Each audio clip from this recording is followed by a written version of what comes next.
কোথায় যেন একটা লেখা পড়েছিলাম।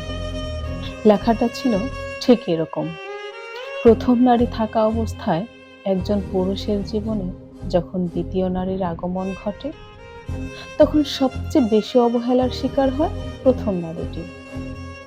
মায়া, অতীত, সুন্দর সুন্দর মুহূর্তগুলো এক নিমেষেই অর্থহীন হয়ে যায়।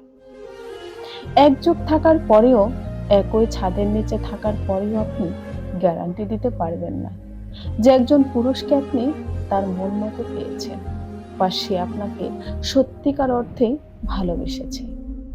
এটাও গ্যারান্টি দিতে পারবেন না যে আপনাকে সে সারা জীবন সে ভালোবাসবে, ভবিষ্যতেও এরকম সত্যিকার অর্থে ভালোবেসে যাবে। সত্যি গতকালকের ঘটনাটা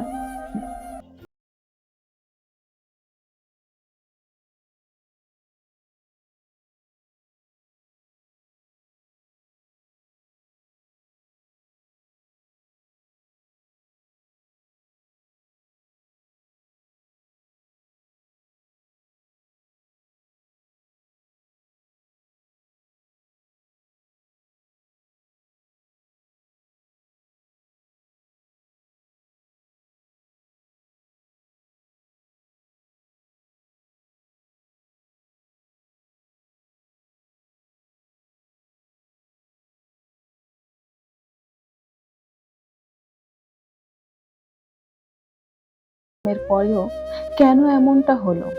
আসলে পুরুষ কিসে আটকায়? কোনো এক পুরুষ মানুষকে জিজ্ঞেস করা হয়েছিল, আসলে নারী কিসে আটকায়? তিনি উত্তরে বলেছিলেন, আসলে নারী ভালোবাসায় আটকায়। তবে পুরুষ কিসে আটকায়? পুরুষ তো ভালোবাসায়ও আটকে না। পুরুষ নারীর রূপে আটকে না। পুরুষ নারীর গুণেও আটকে না। তার ভালোবাসায়ও আটকে না। পুরুষকে ভালোবাসা দিয়েও আটকানো যায় না। আসলে পুরুষকে কি দিয়ে আটকানো যায়? পৃথিবীর কোনো শক্তি দিয়েই পুরুষকে আটকে রাখা যায় না। সে তার নিজের গতিতেই চলতে থাকে।